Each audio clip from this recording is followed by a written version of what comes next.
musika. Yo 44, 24 accepted.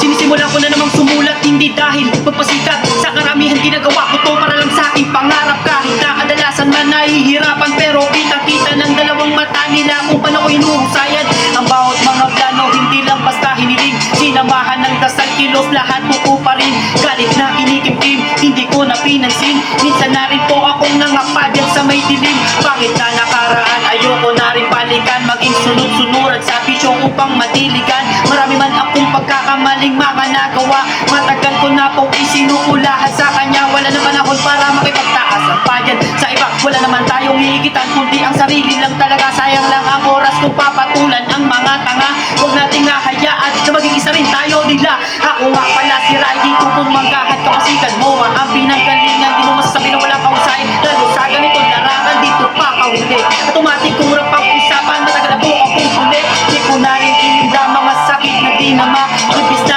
ako'y sumuko, mas ginalingan ko pa. Kaya kahit anong maranasan ko sa mundong ito, gagawin kong aral lahat ng aking pagkabiko. Manalo mat matalo, tutuloy pa rin naman ako. Di ako nagpakdala sa mga sinasabi nyo na wala na tong mararating. Hanggang dito na lang ako, ito lang pakatandaan, di naman kayo ako.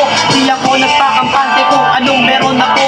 Alam ko namang malayo pa ang lalakbayin ko. Imbis na lumaki ang ulo, mas naging mabuti to. Kung nayayabangan ka, hanapin mo ang paki ko. Kagawak mikropono, magbuko ay nag-iiba. Dito ko nararanasan ang tunay ko na saya. Meron nung pumalakpak o di kaya kahit wala. Basta ang mahalaga sa akin, tuloy sa paggawa. Pinapakita ko lang sa inyo na meron pa rin ibubuga. Di ko lang binasta-basta mga letra at tugma. Sinasapo sa bawat gawa, hindi lang basta nakipuso. Isa din po akong gumura dyan sa entablado pa. Giging tarantado dito ko, hindi na lang. Ibis na makaperwisyo, dinaan ko sa kanta. Kaya naman ito, iyahain ko na ang mga letra. Tapos mga assignment parang sa eskwela. Tapos tapong sumulat.